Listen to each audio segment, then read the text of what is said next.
Good morning, everyone. Welcome to IME 470 class. Today is April the 29th. So first, again, let me share my screen. Also remember to stop the video here. Let me see.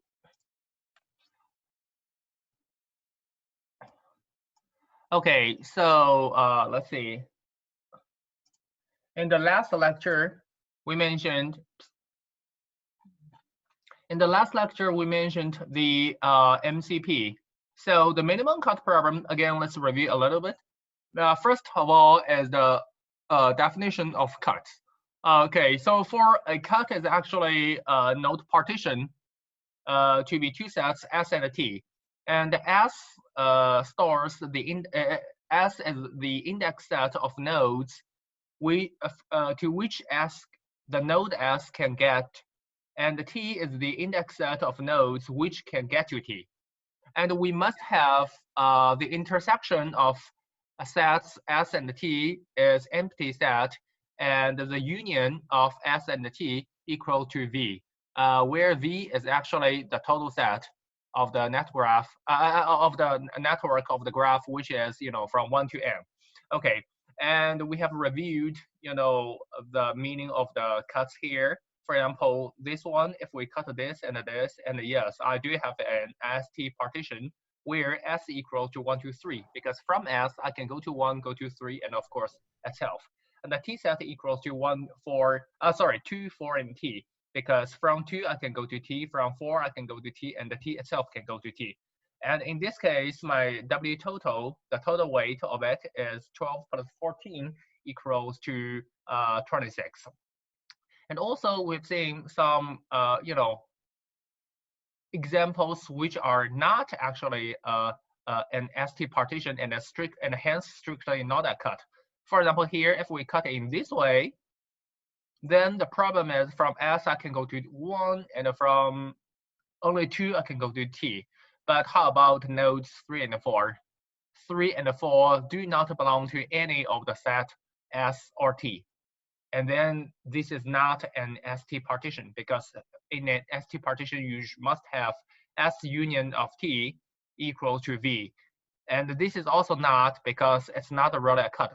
From S, I can go to T. You can see S to 1 to 3 to 4 to 2 to T. And hence, both S set and the T set include all the nodes inside. And hence, this is also something wrong, because S the intersection of S and the T must be empty set, but here it is not empty set. And we also mentioned some applications of the minimum cut problem. By the way, the minimum cut problem means I want to have a cut which has the minimum total cost or the minimum weight. Okay, and we've also learned how to model the MCP. We're going to define a ZI equals to 1 if node I is in S, and the ZI equal to 0 if node I is in T. And we also defined decision variable Yij. Yij equals to 1 if I is in S and J is in T.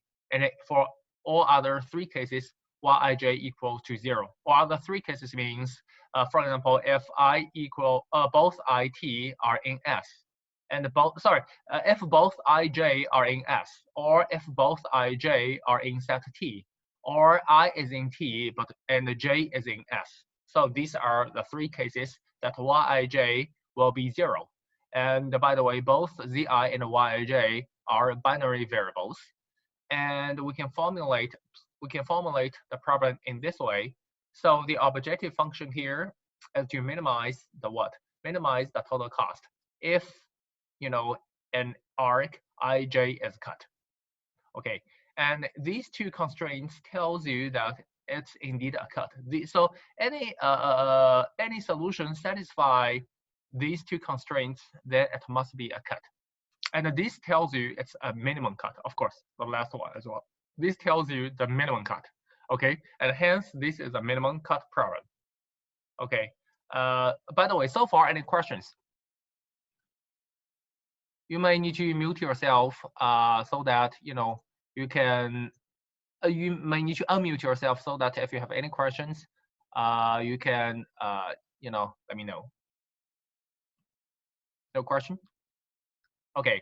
And then today, first, let's have a look at the application of this model to this problem. So here we should have first zs minus zt is greater than or equals to 1. And here we go. We have zs minus zt is greater than or equals to 1. And the second thing is what? The second thing is I should have yij is greater than or equals to zi minus zj for any ij in R, right? Okay, and here we go. These are the constraints. Let me change the color.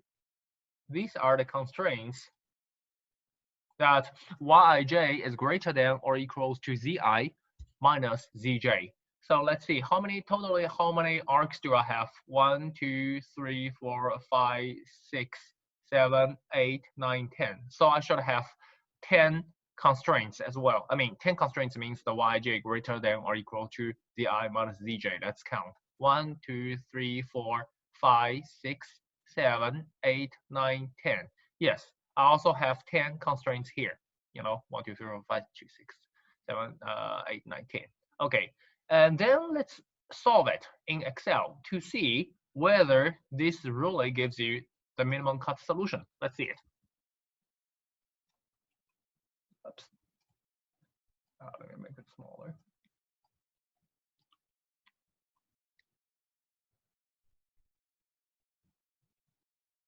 Okay, so this is a table that we used in the last lecture. Let me make this one a bit smaller because I don't need so many columns actually. So let's rename it to be MCP today. And what we're gonna do is we're gonna make this one a bit bigger so that I can see more clear. Oops. Okay. So first of all, what I'm gonna do is that I'm gonna have create this kind of decision variables, which is first of all, let me create zs and zt. Okay, and what else do I have? I have okay. Anyway, let me make it this way. Use order z1, z2, z3, z4, and then zt. And I also have what? I also have yij, right? So yij, since I have totally 10 Rx, so I should have 10 yjs. So let's see. First is one ys1, and then ys3, S3. And then y13, and then y from 3 to 1, and then y from 1 to 2, and then y from 2 to 3, y to 3, and what else do I have? I have y34, and then I have y42, y2t, y2t, and finally y4t. Okay, let's see. Is it 10? Yes, total I have 10 yjs, and total I should have 6 zt. I mean zi, because total I have 6 nodes. Okay. Now the objective function. By the way, don't forget the weight. The weight parameters here are for yjs because I must have what? I must have in the objective function, which is the wij times yij sigma. So let's see.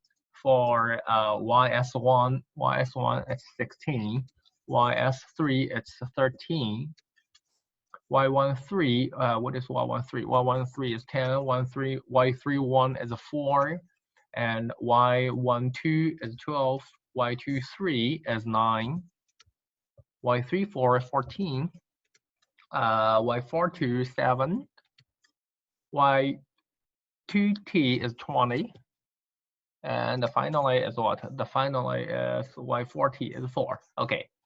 Now I can write my objective function, right? My objective function is what? Is the sum of product of this column, the summation of yij times wij, right? Okay. So this is wij. Let's make it a bit more beautiful. Okay, write it in this way. Okay, now I need to have my constraints, right? Let's see, how can I write my constraints? So first of all, I have, let me see, let's say for one, for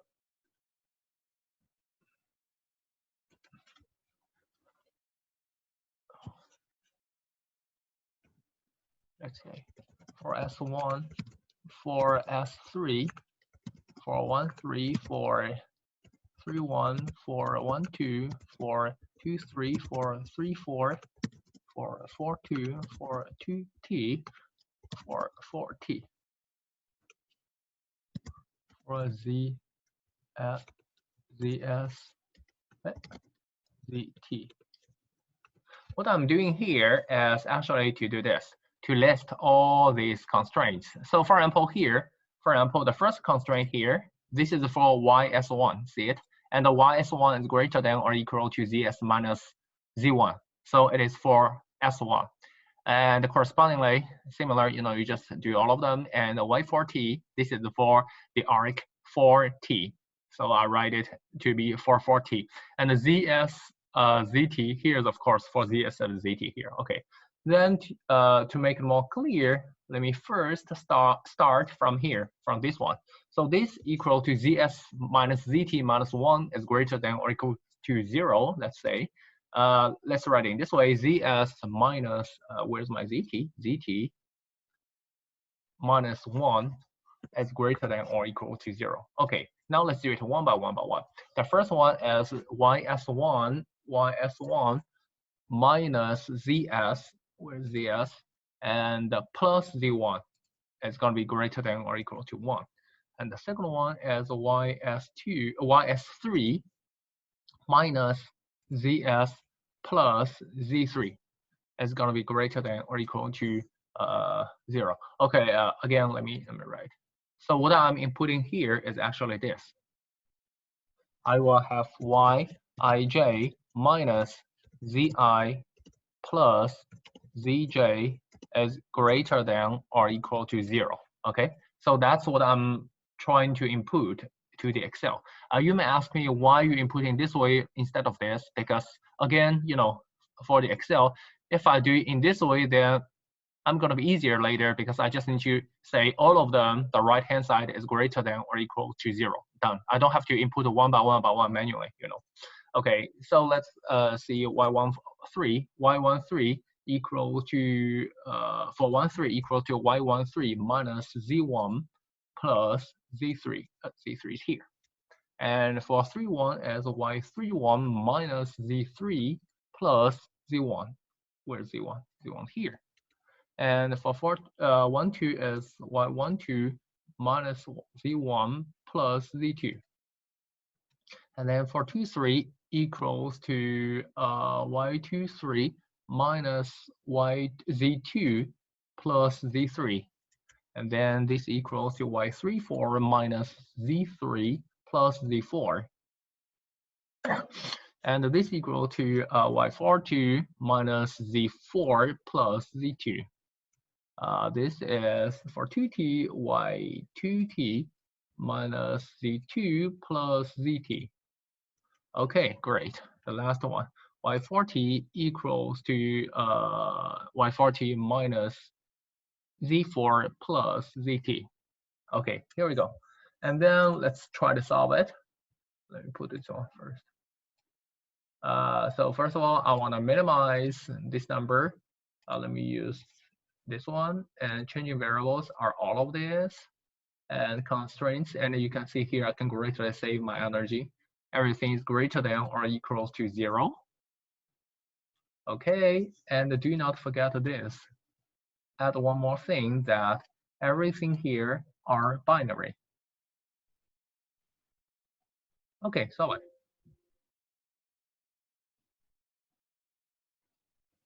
Okay, and then you can see what? You can see, first of all, let's see the yij's. The yij's are what? The yij's are y12, y42, and y4t. And you can see here, y12, y42, and y4t. See? And the solver from this model tells us that the objective function is 23, of course, because if you choose in this way, the summation of 12 plus 4 plus, 12 plus 7 plus 4, of course, equals to 23. Then let's have a look whether it is really a cut. So from this graph, we can see what? From S, I can go to which nodes? I can go to S1, 3, and 4, right? And have a look at the solution. You have ZS equal to Z1 equals to Z3 equals to Z4 equals to 1. See it? And which nodes can, actually here, which node can go to T? 2 and the T itself, right? And correspondingly, you have Z2 equals to ZT equals to 0. See it? And recall our definition. Our definition is what? Our definition is define Zi equals to 1 if I is in S and Zi equals to 0 if I is in T. And here you go, exactly here. Z2 and ZT are 0 because they belong to, in terms of ST partition, these two nodes belong to what? Set T. And nodes S1, 3, and 4, their Zi's equal to 1 because they, in the partition, they belong to the set S. See it? And the total is 23. Perfect. Get a point here? So here, everything works correctly. Any questions here? From this example, you can actually verify that this formulation is correct to calculate the minimum cut problem, MCP. Any questions here? No? So the yes, please. The minimum cut is just the smallest amount that you can take away to make like the system not work. Yes, make the ST partition. Yes, or let's say use a simple language that suppose again, let's use the military example because it may make people more exciting. Feel more excited. And you can see, for example, this is a supply chain of, let's say, enemy's base. I have S and T. I'm asking what is my minimum cost such that I can cut the supply of enemy from S to T. And of course, I want to minimize the cost because to break one arc down, I have to cost something. For example, let's say manpower or some resources, something. I want to minimize my cost. And here you go. Actually, you only, for example, suppose this is the graph. Then you only need to break arcs 4T, 4.2, and 1.2. Here you go. And then no matter what, you cannot go from S to T unless you recover it. And by the way, actually in network security, nowadays there's a very, very famous topic, something related with it.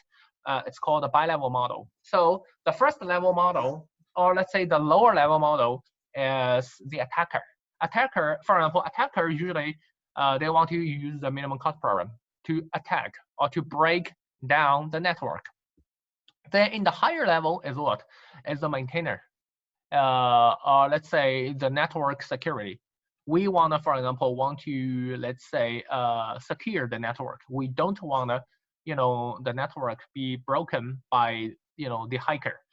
Then what shall we do? So we can, for example, generate a cost to protect an edge or an arc. For example, I can pay some additional money to protect arc 4.2. So if we do in this way, no matter what, the hiker cannot attack it. The problem is, what is your strategy? Because hikers, they're smart as well. They're not stupid because we know that the hikers may use the minimum cut problem to cut, these arcs and pay the minimum cost. But the hikers know that we know this fact as well. You know what I mean? So that hikers may not choose really the minimum cut, may choose the second minimum cut. And the interesting thing is, we know hikers know this information as well. Oops, sorry. So here's a problem. This is something about the game theory. So suppose the information is complete, or let's say it's symmetric. In other words, we know all possible strategies of the hiker, and the hiker also, they're smart. They know all the possible strategies of us. Then where is the Nash equilibrium? I don't know whether you've heard of a Nash equilibrium, which is, if it's a zero-sum game and the information is complete and symmetric, then there must exist a balance point, which is called Nash equilibrium. It's one of the most famous concepts in economy. If you have never heard of Nash equilibrium, don't be too hurried to Google or let's say to go Wikipedia or something. Watch a movie first. A very, very beautiful movie called A Beautiful Mind, talking about mathematician John Nash and his wife. I guess for most people, this is more interested than the math. For myself, the first time I heard of Nash equilibrium is also from that movie. So and that is a more advanced problem, which is attacker and defender. But one of the basic thing of that is exactly the minimum cut problem. That which is a lower level, which is there's no competition here. Just for example, in terms only the attacker, and in case for example there's no defender here. So how would you break the network and pay the minimum cost? And that is the minimum cut problem. And the formulation we've already seen here. Very good question. Any other questions? No? Okay, then let's continue the topic here. So this shows the formulation. Here we go. This shows the formulation of MCP1. And you may have already, guessed, because I wrote MCP1 instead of MCP. So there probably exists at least another MCP, right? Otherwise, I don't have to write it as MCP1. And the truth is yes, we do have MCP2. The difference, if you compare MCP1, okay, let me use the keyboard. If you compare MCP1 and MCP2, is what? Is that in MCP2, see here. So in MCP2, I have Zi and Yij is greater than or equal to 0. See it?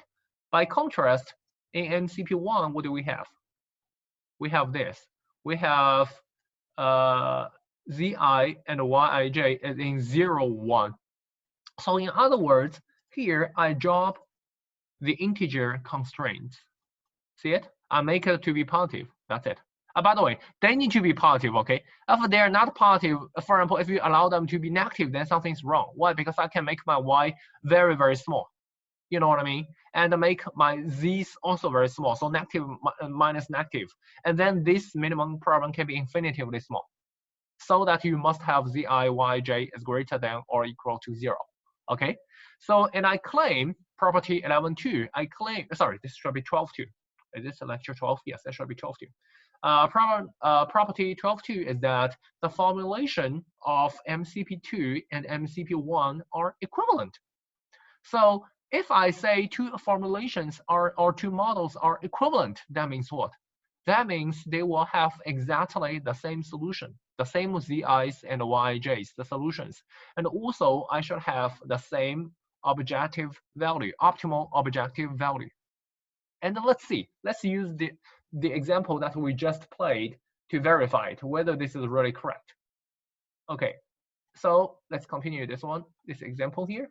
So what I'm gonna do is that I'm gonna change the settings in Solver. What I'm gonna do is, Solver, is that I'm gonna delete this constraint, which is what?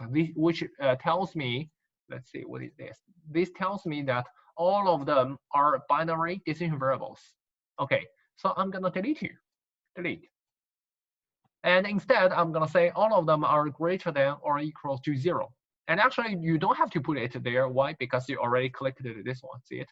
Make unconstrained variables non-negative. In other words, all of them are unconstrained. That means I didn't specifically tell them. For example, suppose I say ZS is less than -2, for example. This means I specifically tell the solver that ZS is not, non-negative. Here, as long as you don't have this kind of specific, kind of like constraints, then everything's going to be non-negative. Okay, now let's click solver. Solve. See, exactly the same solution. You may say because you started from this point, that's unfair. Okay, great. Let's delete it. So it's fair. That is exactly the same as what we just saw. Remember the time that we just built this model. Okay, let's solve it again. Okay, everything else, are exactly the same, but I do not have the constraints that ZS to, all the variables are binaries. Let's solve it. See it? Again, exactly the same solution. That I have what? I have zs equals to z1 equals to z3 equals to z4. They are in set T and in set S, and hence their zi's are 1, and the z2 and the zt are in set T, and hence their zi's are 0. And for the cuts are again y12, y42, and y4t. See it? So we have seen that we have seen what? We have seen that MCP1 and MCP2 are equivalent. See it? Okay. Then after it is the very famous maximum cut, maximum flow, minimum cut theorem. You may ask me, for example, since we have already had MFP1, why should we have MFP2? And similar, since we have already had MCP1, why should we have MCP2, right?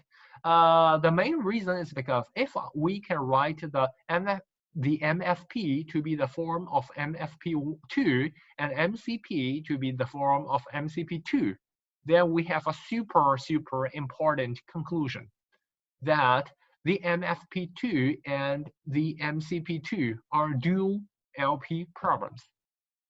This is a very strong conclusion. First of all, by strong duality theorem, they should have the same optimal values. Let's see it in the Excel again. Let's see here. You see the objective value here for MCP2 is what? Is 23, right? And then let's go to MFP2, which we solved last week. See, again, it is 23. I'm not cheating, okay? You've seen it. This is exactly the same as what we did before last week. So they're the same. You may say that, well, this is just a sufficient condition. Necessary condition that if they are the dual variables, then of course they are they have the optimal values. But having the same optimal values doesn't mean that they are really dual problems. Are they really dual problems? Let's try to verify it. Okay, and there as exercises, not an exercise. Actually, we've seen, first of all, we have reformulated examples 12.1 and 12.2 by both MFP2 and MCP2. And we have verified that the solutions of MCP1 equals to MCP2. And also the solution of MFP1 equals to MFP2. Now what we want to do is that we want to verify this maximum flow minimum cut theorem in this specific problem to see whether they're really dual problems. What I want to do is this. So I'm gonna start from where? I'm gonna start from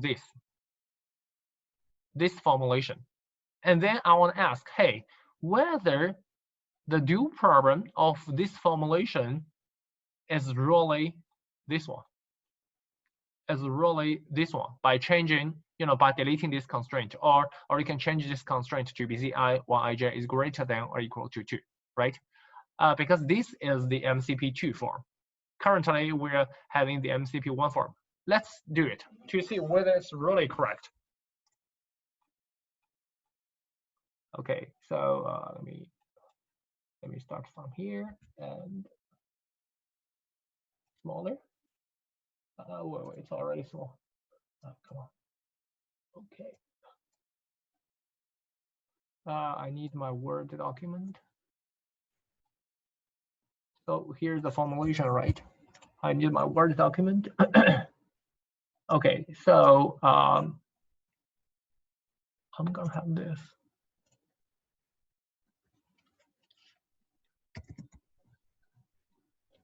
XS of x0, and I don't need this one anymore. And I will have a lot of constraints, I know. Oops, why?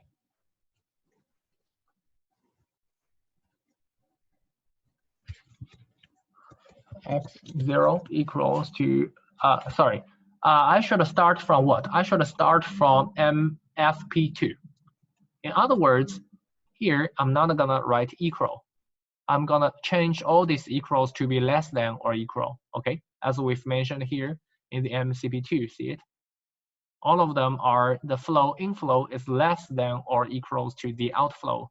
And biologically, they must be the same. Why? Because x0 is less than or equal to something. And something, you know, they're going to pass each other through the whole network.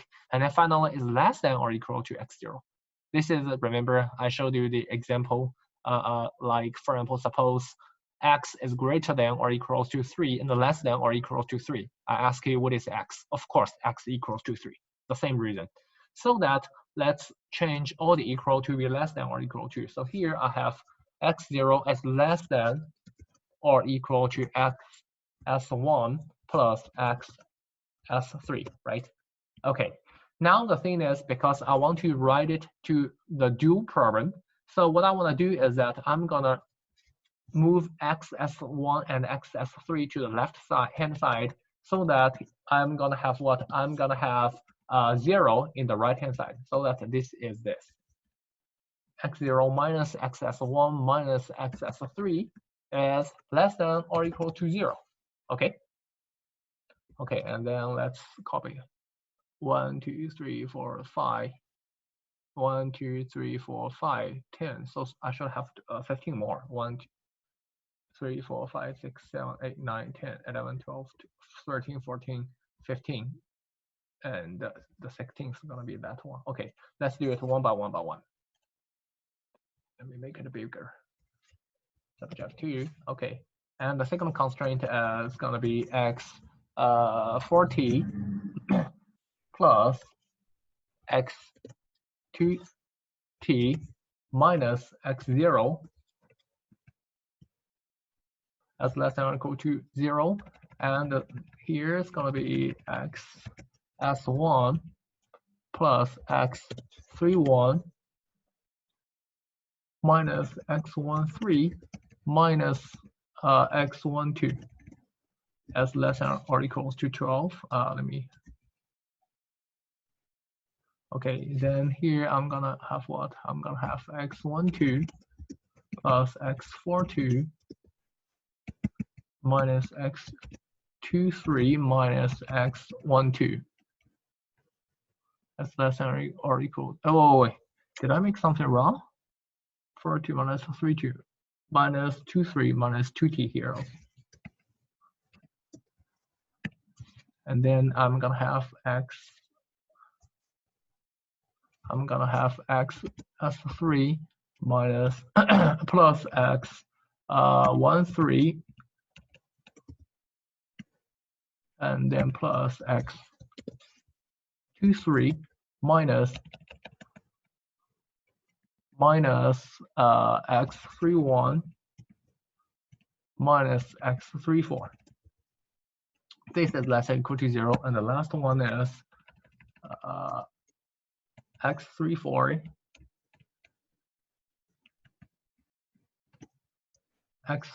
minus x42 minus x40 as less than or equal to 0. Okay, and after it is nothing but all these constraints.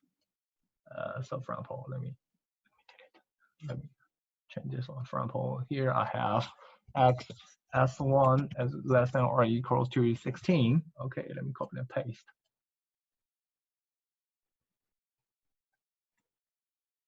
So here I should have x s3 as less than or equal to 13. And the next one is x13 as less than or equal to 10. And x31 less than or equal to 4. 31 less than or equal to 4. And then x12 less than or equal to 12. S12 less than or equal to 12. And then s23 less than or equal to 9. And then x34 as less than or equal to 14. x42 as less than or equal to 7. x2t as less than or equal to 20, and x40, really, I'm still in short of one line, as less than or equal to 4. Let me see whether I did anything wrong. 1, 2, 3, 4, 5, 6, 7, 8, 9, 10. 1, 2, 3, 4, 5, 6. 1, 2, 3, 4, 5, 6, 7. Okay, great. That means I have one more column that I should not have. I must have repeated something. Let me see which one is repeated. Here we go. What is this one? I don't know what is this one. Delete row. And let me see. Okay, and here I'm gonna add one more row, which is everything is greater than or equal to 0, xs, xij, all of them are greater than or equal to 0 for all ij in the arc set. Okay, so very clear. This is what? This is, let me cut it and paste. Let me write it something in this way. Wait, what happened?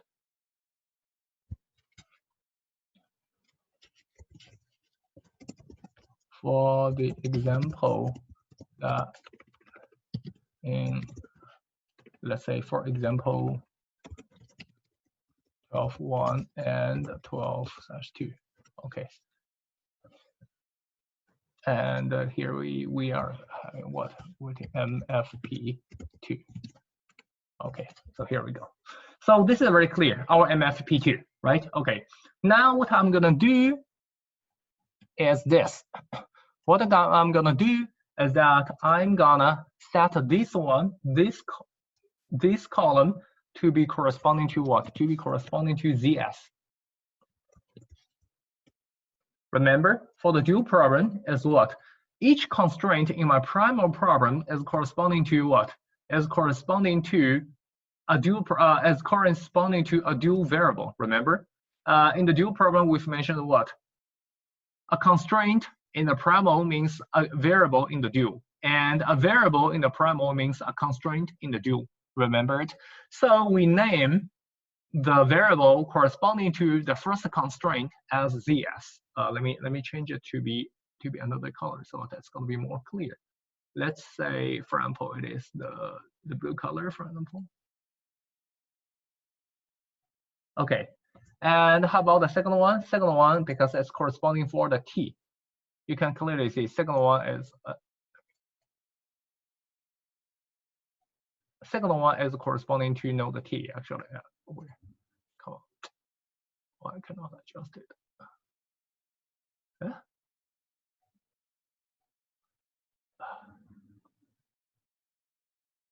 Oh my God, who designed it? Okay, so the second one, this constraint is clearly for node T. So I name it to be ZT here.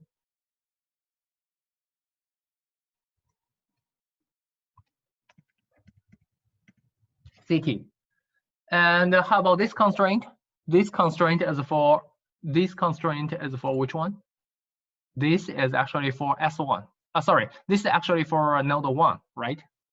Yeah, incoming as S21 plus 31, and the outflows are X12 plus X13. So this is for node 1, for node 2, for node 3, and for node 4. Okay, correspondingly, we're gonna name it to be the the ZIs.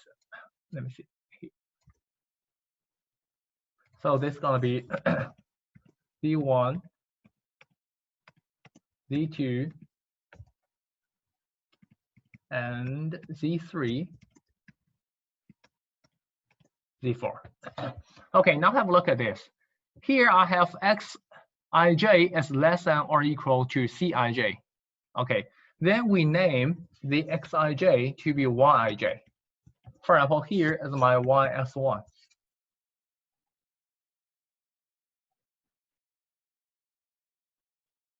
And here is going to be YS3, and here is going to be Y13. Again, correspondingly, for example, this is X13, so I name it the dual variable to be Y13. Here is Y31, and here is Y12, here is Y23, here is Y34, and here is Y42, here is Y2T, and the last one is Y. Oh, I made a mistake. Here should be X40. And that's why, otherwise, why there are two Y2Ts. Okay, So here's going to be a y40. Very good. So now let's write the dual variable, the dual problem of this one. Okay, to make my life easier, clear. Oh, let me see how can I make a view multiple pages, view multiple pages. Okay, let's make it bigger. Now let me have another. Can you see it clearly? Okay, let's have another one. So let's call it, let's say, the dual of MFP2. So far, I don't know what is that. Let's see. And you're gonna see that this one will be, come on.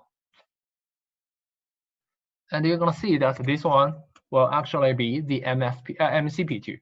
Let's verify it. So first of all, how would you,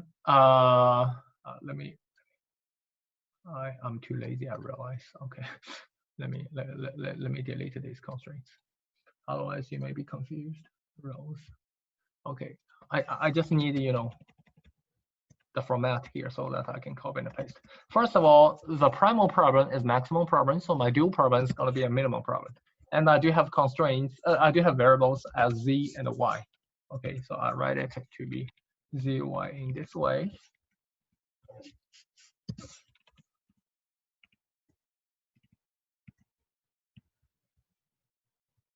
Okay, and my objective function is what? As the summation of all of them, right, times the right-hand side, right? So I should have 0 times zs plus 0 times zt plus 0 times z1, blah, blah, blah. All of here are 0. And here we go. We have 16 plus ys1 plus 13 plus ys2 plus 10 times y13 plus 4 times y31. Sorry, it should be times, not plus. So here's the multiplication, the sum of product of all the right-hand side and the corresponding dual variables. It should be z times z, 0 times zs plus 0 times zt, blah, blah, blah, until here 0 times z4, and here we have 16 ys1, 13 ys3, and continue it till 4 y4t, see it? So let's write, so here I have 16 ys1 plus, let's say 13 ys3 plus, to save my life, I'm gonna use dot, dot, dot, and finally I still have 20 times y2t plus 4 times y4t. Okay, so this is my objective function. Now let's have a look at a constraint. For constraints, what you're gonna see is what? Is the variables. Again, one constraint in the dual problem means one variable in the primal problem. Okay, so for x0, let's see. Where do I have x0? Here I have x0, see it? Which is corresponding to a zs. And here I have an x0, a negative x0, which is corresponding to zt. Where else do I have x0? I have x0, let me see. Where else do I have my x0? Nowhere, right? So I only have x0 here and here. These two constraints, I have x0. And the corresponding dual variable, the dual constraint is gonna be what? The corresponding dual constraints gonna be zs, because this is a positive x0. Here's gonna be a negative x0, so it's gonna be zs minus zt. And the right-hand side would be what? The right-hand side is gonna be 1, because here's a 1 times x0. But how about constraints? You're gonna see this is standard, because the variable is greater than or equal to 0, standard to standard. For a mean problem, the standard constraint sign is greater than or equal to. So here I have zs minus zt is greater than or equal to 1. And this is corresponding to x0. Okay, let me use the red color to make it more clear. Where's my red color here? Okay, and then let's do it for each xij to see what's gonna happen. So first of all, for x, let's say, for example, let me have a look at the graph. Maybe from the graph, it's easier. My life is gonna be easier. So I will have x s1. Okay, let me do this. Let me first code all of them. xs1. So for xs1, where can I find an xs1? I do have xs1 here. See, corresponding to ys1. So 1 xs1 and y, so that I have 1 times ys1. ys1. And where else do I have xs1? I have an xs1 here, which is corresponding to zs. So I have negative zs because it's negative s1. And where else do I have xs1? I have here 1 times xs1. So it's corresponding to a plus z1. And the right-hand side is what? Everything the right-hand side except for the x0 row, everything is 0. And again, it's greater than or equal to 0. See it? So for xs1, I have ys1 minus zs plus z1 is greater than or equal to 0. See it? And I can do the same for all other constraints. Let me copy and paste. 2, 3, 4, 5, 6, 7, 8, 9, 10. Okay, I should have 10 constraints totally. Let's do it one by one by one. Here we go. So, oops. So I have first one is xs1, then I have xs3, and then I have x13. I have x31, and what else? I have x12, and I will have x23, and then I will have x34. I have x42. And x2t and 4t, right? 2t, y is short. 1, 2, 3, 4, 5, 6, 7, 8, 9, 10. Did I make any stupid mistake? I should have totally. I should have totally 10 constraints here. S1, S31, 331, 1331. Oops. Oh, here we go.